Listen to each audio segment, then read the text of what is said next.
Hey guys, welcome back to another episode of Free Table Gamers. I'm your host Colin here with Ashton. Hey guys, how you doing this week?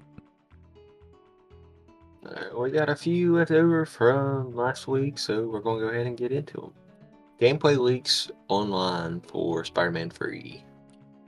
Yep, so leakers have dug through the hacked Insomniac files released last year and found that Sydney Moon will be playable in Spider-Man 3. A new video shows her in action swinging through New York City in a costume inspired by her modern redesign. Spider-Man 3, according to the internal roadmap, is expected to launch in 2028. Last year, a ransomware group hacked into Insomniac and stole 1.6 terabytes of data, which we talked about. And then it said leaking it online. And it says, last week, Data Miners uncovered our first look at Marvel's Spider-Man 3, complete with pictures of a new hero called Silk. We now have our first look at her in action as she swings through New York City. So we have Peter Parker, Miles Morales, and Cindy Moon now, apparently, in Spider-Man 3. But I don't know if Peter will still be playable, because he may. I'm not sure how the end of Spider-Man 2 ends, but Rowland said that Peter may retire, so I'm not sure how true that is. But I mean, is it like a Into the Spider-Verse situation, or have you watched that movie yet? I haven't watched a Spider-Man movie since Spider-Man 3. Fair. I've seen the previews for the other ones, and I'm not a fan of Tom Holland, so I don't watch them. Tobey Maguire all the way. Well, the Spider-Verse one, it's like an animated one. It's a full animated movie. Yeah, I haven't seen that one. Yeah, but they do obviously like a multiverse situation. So you have all kinds of different Spider-Men, women, everything else in that movie. And like one of the realities is, Peter's no longer technically Spider-Man. So I guess that is a very well possibility. That's why I asked if you had watched the movie or not, which, I mean, that's not really a spoiler in it. Oh, no. Because you think in a multiverse situation, every single scenario is possible. Right. Even situations where some of the main Spider-Men of today's generations are dead. It's happened in every what-if situation. Right. But, so, I mean, it's not really too far of a stretch since, like I said, they're animated and comic books have pretty much hit on every aspect of what if. But yeah, I mean, it'll be cool. I'm surprised they skipped over Gwen over top of a different Spider design for female first. So that's what I was thinking. I've heard of Gwen. I've never heard of Cindy Moon. I have no idea who Silk or Cindy Moon is. Yeah. That's what threw me off. I'm just like, oh, okay. I'm just like, I hadn't heard of Silk either, and I'm just like, well, I've heard of Gwen. I'm just like, but that's not Silk. No, and the only reason I've heard of Gwen is because like the little kid cartoons have her in it. So like Zachary watches. That's the only reason I know who Gwen is.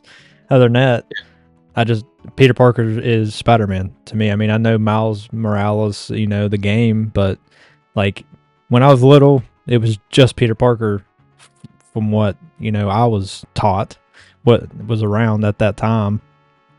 Yeah. Well, I mean, comic books were covering, extensively at that point, but yet again, we was kids, so... Right. And say I didn't... I guess technically, even as an adult, I'm still not really into comic books. No, me either. I chose video games instead of comic books. Yeah. I mean, I know there's people do both, but I just stick mainly with video games for, obvious reasons, like this podcast. Right. But yeah, so the fact that, could see another character, I guess could be a route that they wind up taking, is just do a different Spider-Man iteration for each game preceding each one. Because, the first one was obviously Peter Parker, second one was Miles, and then this third one is supposedly so far, which, it's set to leak in 2028.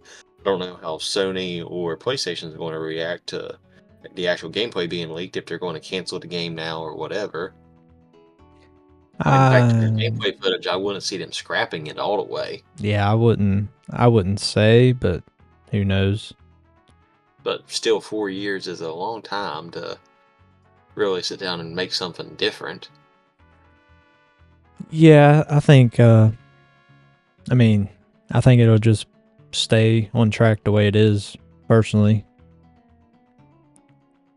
Yeah. I mean, it couldn't really ruin anything because, people see gameplay footage and they're like, okay, this is interesting. So, that sells itself in a way. Like, obviously, as a company, they're thinking, oh, this sucks that, we don't get to do this ourselves per se. But at the same time, it's free publicity on their side. right? Minus having to fix their software to get where they don't get hacked is easy, but minus that part. Yeah.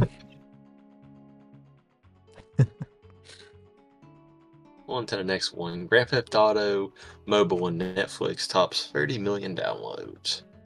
Yep. Downloads for the Grand Theft Auto trilogy on Netflix have reached 30.3 million per a new report from Mobile Gamer using data from AppMagic. The remastered collection of classic GTA games launched on Netflix's mobile game platform in late 2023, which we covered that as well. Back in January, the streamer called the trilogy its biggest game launch to date, with Mobile Gamer then alleging 18 million downloads. As is the case with January, Grand Theft Auto San Andreas is the most downloaded of the three at a reported 20.5 million downloads. Grand Theft Auto Vice City and Grand Theft Auto 3 trail behind at 6.5 million and 3.3 million respectively. Platform-wise, iOS was the dominant between it and Android. Yeah, that's what I was going to say initially, because whenever you sent it, because I was thinking of the definitive edition on like the Switch and everything, and I was like, oh, okay. I was like, so it's all free games in one, but I'm like, wait, I was looking at the other day. I was like, no, I was like, that's each and thing. I was just like, there's no way they got 30 million a piece, but 30 million combined makes sense. Yeah. But yeah, I mean, it's cool that it is, but I mean, I think it's in anticipation of GTA 6, obviously, too. Yeah. Well, and a lot of older people, played San Andreas and Vice City like us. So, download them to your phone, playing them on the go when you have a little bit of time. I mean, why not? Yeah. I haven't downloaded those ones yet. I did download Boon Tower Defense 6, though. Did you? I've been tearing the crap out of that game. I haven't played that Bloom Tower Defense in a long time. I don't play mobile games, though. Like, I just play once in a while, I'll play an emulator on my phone or something if I'm bored or have a little bit of time, but I'm just not big on playing games on my phone. Yeah, which, I mean, I don't really count tower defenses on that variety as, especially on a phone, I do it more like a point and click situation, like time waster game, opposed to actual playing a game. Yeah. Like a Grand Theft Auto on my phone, basically the same way as, like you said, emulating a game on your phone without the actual true emulator itself. Which, I mean, I guess to an extent they are emulated. Oh, yeah, it's not running on original hardware. Yeah. So it is emulated in a way, I guess. Yeah, just not in a true emulated fashion. Yeah. Well, obviously Rockstar's getting paid from Netflix downloads and vice versa, because that's how their partnership works, I'm assuming. And then, obviously, a true emulator is Rockstar's not seeing any money from it anymore. Right. Yeah. So I'd say that, Rockstar's still getting their side of the cut with this. Yeah. Granted, I don't feel bad for actually emulating the games because I own both copies. Oh, yeah. I have PlayStation 2. I have Xbox 360 versions. Both games?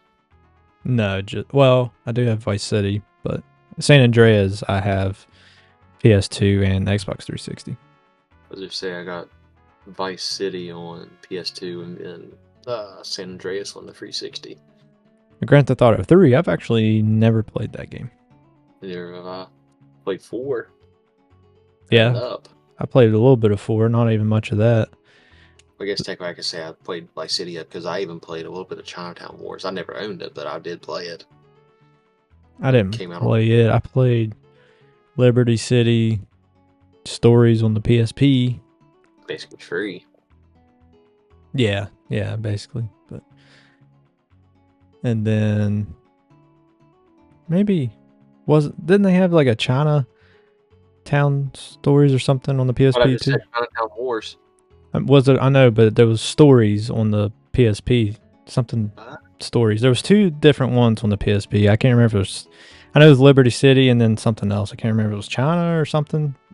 I don't remember. I remember Chinatown Wars, but it was like a top down like the first 2. Oh no, they were both like Vice City and San Andreas 3D style. Yeah, Chinatown Wars was like the first 2. It was top down. Yeah, I don't think I would care much for that. I didn't. I played it because some buddy had it on. I can't remember who it was, but they had it on the bus once upon a time and played it with them. It'd be different. It's different than playing a 2D or 3D Zelda game than it is to a 2D or 3D Grand Theft Auto Yeah, game. you're definitely extremely limited on what you can do in Grand Theft Auto in 2D. Yeah. It was even like that when they initially came out. Yeah, the whole entire open world aspect was still there, but still makes a world of a difference from 2D and 3D in those style games. Oh yeah. All right. Time Splitters rated for PS4 and PS5. As first spotted by Jamatsu 2000s, Time Splitters was recently rated in Taiwan. The rating extends to both PlayStation 4 and PlayStation 5 versions of the game, suggesting that it will be part of the PlayStation Plus Classics catalog in the same way that other titles like Sly Cooper and Resistance Retribution are. So I'm not exactly sure how Taiwan does their ratings, but it's auxiliary 15. So I don't know if that's age or not. So if it'd be like a teen type deal, but it's auxiliary 15. So that's the only thing I can think of. Maybe 15 and up or something like that. Maybe. Yeah, But that's for both PS4 and PS5. It's the same rating. Auxiliary 15. Yeah, I was initially confused when you sent that last week, which I'm doing some extra research into it right now just because I was curious about it. But I did do like the old Metacritic score for it because obviously the true new Metacritic score isn't out because I can't see where the game's actually like truly released outside of Taiwan in that article. But the original one was a 81 on Metacritic for the PS2, and then Time Splitters 2 was a 90 on Metacritic. You said a 92 and a 90? And 81 and a 90. Oh, 81 and a 90. Yeah, the first one for the PS2 was an 81. And then I believe the second one was for PS2 too, but I think so, yeah. I've never actually played the Time Splitters games. No, neither did I. And I think they were like considered spiritual successors to like GoldenEye and Perfect Dark. Yeah, I think so. Like they're similar. Yeah, gameplay wise, which I mean, honestly, don't surprise me. No, I mean, we just talked about last night how, GoldenEye is timeless, and, of course there's going to be games that are going to come out like it, like Perfect Dark and Time Splitters. And oh, yeah. Yeah, we was on another podcast last night. We was with the Terrible Gamers podcast, doing one of their episodes with them. We're doing a collaboration. They're going to, like we said before, they're going to be on episode 100 with us. Dishing out news to you guys, which you're not going to be able to see that episode until, I believe, like August 19th, mid-August, I believe. I don't want to put an exact date out there. Yeah, they pre-record a lot of their episodes. But yeah, we had a lot of fun with them last night and played some GoldenEye. Got our hind ends kicked a little bit, but it's all right. Supposedly, people back in the day said that GoldenEye was the best shooter of all time, and people still say it to the day. Apparently, Playing it last night, I mean, yeah, I could see it's a good shooter, and of course we played it a little bit back in the day, but it's not the greatest shooter of all time or anything. Like, I get it, nostalgia, the way it was back in the day, playing with 4 people, shooting each other, whatever, but there's better ones out there nowadays. yeah. And they did agree with us. They agreed that it wasn't the best of all time. So Yeah. It's not them that said it. It's just their research that they had done on their end of it was saying that people were saying that it was. Right, and it's Granted, Metacritic score-wise, it is very arguable. What was it, 96? It was 96 on Metacritic 96. back in the day. I mean, yeah, that's fine, but now I don't know if it'd grade that high. Definitely not. Which, of course, the other ones being emulated, they're not really getting new scores out for the Nintendo Switch Online. Oh, yeah. Yeah. Version. I don't even know if it aged well, just the controls and everything. It's hard to say that it aged well. Yeah.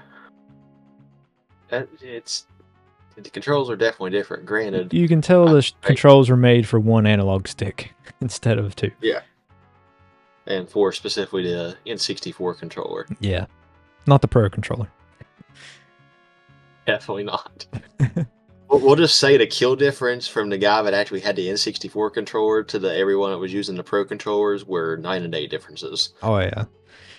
And the stupid inverted controls. Most of the older games had inverted controls, and I know that. And I was used to it back in the day, but playing something now and then going and playing, like, say, Luigi's Mansion, for example, the original one had inverted controls, but I've been playing the second one, and it has normal controls. But I'm used to playing the first one that has inverted controls, so I'm trying to do that in Luigi's Mansion 2, and it's screwing me up. So it's just, it's aggravating, just getting used to that. Oh, yeah.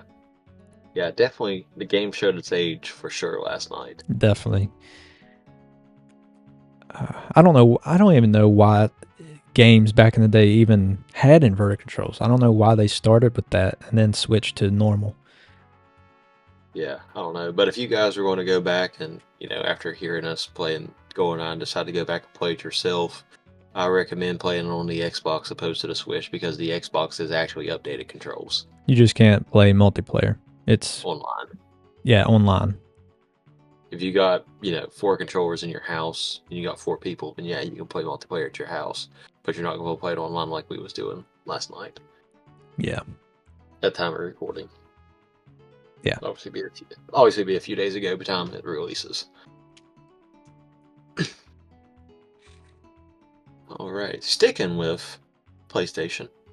Since Times Twitter was technically PlayStation, but we kind of went rambling on GoldenEye. Yeah. Beyond Good and Evil 20th Anniversary Update. Beyond Good and Evil 20th Anniversary Edition launches on June 25th for PS5, PS4, Xbox Series X and S, Xbox One, Switch, and PC via the Ubisoft Store. And then Steam and Epic Games as well. Amazon, Luna, and GeForce Now, and will be included on day one with a Ubisoft Plus Premium subscription, bringing back the groundbreaking classic adventure game with a host of new features. Beyond Good and Evil 20th Anniversary Edition includes updated visuals running at up to 4K resolution and 60 frames per second, updated controls and quality of life features, a new in-game treasure hunt and speedrun mode, and a special anniversary gallery. Additionally, a physical edition and collector's edition will be available through limited run games, with pre-orders opening on July 12th. As Jade, I'm not going to read the story and crap, but yeah. Beyond Good and Evil 20th Anniversary Edition is on its way and available for pre-order on July 12th. Did you ever play it as a kid? No, I think it was it a Games with Gold at one time? Yes. Yes, it was. I didn't play it, but it's in my library for the Games with Gold. Yeah, I think I did the same thing in all actuality because I was trying to figure out where I initially heard it before. And I'm just like, well, it says 20 years old. Like, it says PlayStation. I was like, I don't remember having it for the PlayStation. But now the fact you brought up with Games of Gold, I was like, yes, I did because it was for the 360. Yeah, that like I said, that's the only reason I even have heard of it is because of Games with Gold. I'd never heard of it before that. Yeah, because I know it's like a girl and like a warthog. Yeah, yeah, it's kind of weird. I guess. I mean, I don't know the story or anything. It seems weird to me, but Yeah, it's, I mean, which I think they got away with using all the old music too, from what the rest of that article that you was reading said. yeah, is able to get the licensing and everything for the original music. So I think I've seen a few people play it on YouTube. It's just I've never sat down and played it.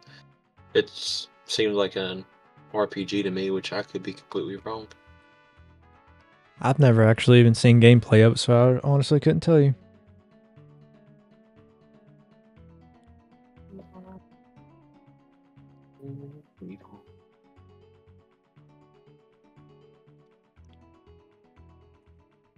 You know, I pre-ordered on Steam. Are you going to? No, I'll play it on 360 Yeah, or emulated. yeah, that'll work too. Um, Yeah, let's see, it has 9 different parts to it. 9 parts. 9 parts of the game. Is that like the walkthrough or something? Structures of the works. So I'm assuming that's just chapters. Yeah, yeah. Yeah, I mean, like I said, it looked like a cool game. I just couldn't really get down into playing it, or just never got the time back in the day to do it. But yeah, girl kind of looks like a knockoff Laura Croft, and then was like Piglet decided to get into hard drugs. There you go. Yeah. That could be why I never played it back in the day. The drugs. Yeah, you know, all those old commercials, don't do drugs. This is your brain on drugs. Yeah. This is Piglet on drugs. Winnie the Pooh is next. Yeah, probably. All that honey. Somebody's gonna spike his honey one day. Yeah. All right. You mentioned Luigi's Mansion 2 because of the inverted controllers earlier, but Walmart was canceling orders of it. Yeah, and they done the same thing with Paper Mario Thousand Year Door. So I'll just read the article real quick. Walmart, the game's already out now, but Walmart was reportedly canceling pre-orders for Luigi's Mansion 2 HD. And then it says Walmart is reportedly canceling. Luigi's Mansion 2 is set to be the next major first-party game release, which I said it released time recording 2 days ago. So just to sum it up, basically nobody knows why Walmart was canceling the orders for Paper Mario or Luigi's Mansion, but my opinion is they probably didn't order enough, if I had to guess, and they sold the pre-orders already, but didn't have enough to fill those orders, so they had to cancel the orders, so because they couldn't meet the expectation or the demand for the pre-orders. Wasn't the whole point of pre-orders though to have that X amount of numbers and you know what you're going to have? You're supposed to know what you're going to have, but you know, like that might not even be it. But that's the only thing that would make even a little bit of sense to me on why Walmart would cancel orders is they just don't have enough to fulfill the demand. Yeah. Granted, I guess they did do a little right with it to an extent because the impacted cancellations got supposedly a discount code that gives them $25 off their next purchase of $45 or more to make up for it. Yeah, I've seen that too. But Which, how true that is, I don't know. If you was Wal- personally affected, tell us if it's yeah, true or not. Walmart's kind of cheap, so I don't know if they do that or not. Maybe. Actually knows firsthand. Mm-hmm. Don't work there. You'll regret it. And if you work there, I'm sorry. But you could also let us know if you do work there, if that is true. Well, you probably wouldn't be able to figure it out. Like, no, unless you're like a super high up. That's the only way everyone will tell you if it's true. Yeah. All right. Which one do I want to do? Do I want to skip one or The next one shouldn't take too long. just say? But there's only about 5 minutes left. We can hurry up and say it and then go on to the next one. All right. Ninja Turtle Splinter Fate release date. June 18th, 2024. No, that's not it. June 18th, that's already... What? It was June 18th, wasn't it? No, July 7th. I believe it actually came out in 2023, but it's for the Switch now. The Switch is getting released. Yeah, this was off Nintendo's website. But I was like, that's not even right. It's July 17th. That's okay. Yeah, their website's wrong. I was going to say, that don't even make sense. So July 17th. I think it was, like I said, it came out 2023, but Switch is just now. Yeah, it was on Apple Arcade. Gotcha. All right, now on to the next one. Palworld is supposedly coming to PlayStation, mainly based off of a hidden tweet. Well, not necessarily hidden, but wordplay. Not even words, emojis. Same difference in today's time. Yeah. The absence of a Palworld PlayStation version has been a reason for contention in the community. While the game is currently only available on PC and Xbox, the developers have already announced a Mac port, which is due to arrive sometime in 2024, but a PlayStation port remains elusive. When Palworld initially launched in January 2024, there was a lot of clamor from fans to bring the game to PlayStation platforms.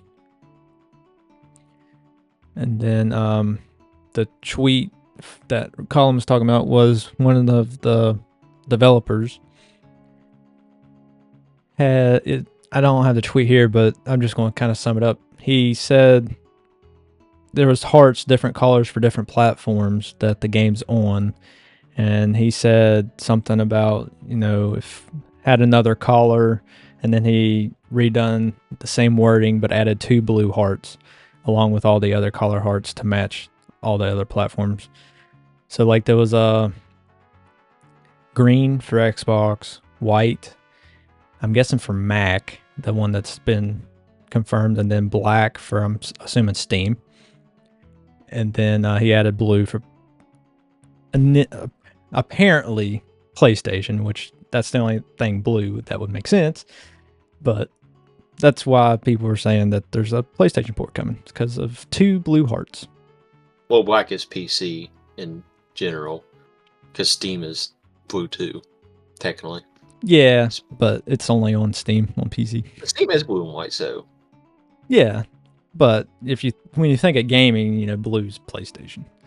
But yeah, it's the initial tweet was "What's good?" I think. Then it was black, green, white, hearts on each side, and then what he basically said, what you said in the paraphrase for the collar thing, was that a collar or whatever, then added a blue one at the end of each one in the same, I think it's the same order, black, green, white, blue on that one. Yeah. Which, I mean, that would indicate it. Like I said, if your whole necessary breakdown is black is PC, green is Xbox, white is Mac. Which, I mean, it's been rumored since January that it was coming. And it's coming eventually anyway. Yeah. They're just going to have to work out a deal with Sony, how much Sony gets a cut of or whatever. You know how that is. Yeah, which, I mean, we said it from the beginning too. If it's cross, which I mean, they still haven't made it cross-platform for pretty much anything outside of what it is. So I mean, Steam still can't play with other actual PC, port Xbox or or yeah. Xbox. So I think that They're on the would, same update version now. They just still yeah, not able to cross-platform for some reason. I But they think still that say will it's coming make, in the future, just not yet. yeah. So I think that also indicates that if PlayStation does come, that everything will be cross-platform then. Yeah, I think so. That might be what they're waiting on, is to get the cross-platform situated between Xbox and Steam, and then just throw PlayStation in there and have cross-platform PlayStation from day one. If I'm not mistaken, they just had a new update too, to where you have new pals or new pals are coming. I know there's a new, I don't know if it's a new island or something, like a new place they just added. New map, maybe? I'm not sure what they called it. It's been a while since I played it. I played it I downloaded it to my new PC the other day, so I played it just for like 20 minutes. Still fun, but Oh yeah. But the shine definitely wore off pretty quick. It seemed like it was there all of a sudden, then now you got, hidden, not like you said, hidden, not necessarily hidden messages from their creators. yeah, and it'd be more fun if, it's cross-platform and everything. Mm-hmm. That way I could use my Steam version to play with your Xbox Game Pass version. But Yeah. Yeah. Time will tell. I mean, like I said, this is still just a technical rumor. I mean, even though the tweet's kind of right dead in your face with it. yeah, I mean, from a creator. So Yeah. And they haven't taken it down, so I mean, that's that. yeah. Yeah, I'm sure it'll happen. And then, like I said, once it does happen, I assume that everything will be cross-platform at that point. Yep. If not, I would be surprised. Yep. I agree. But that is all the time we have for today, guys. Thank you for watching or listening. Follow our socials on TikTok, Twitter, Instagram, Facebook, Discord. We got merch on Redbubble. I think that's it. Yeah. All right. We appreciate you guys for listening. We'll catch you in the next episode. Later, guys.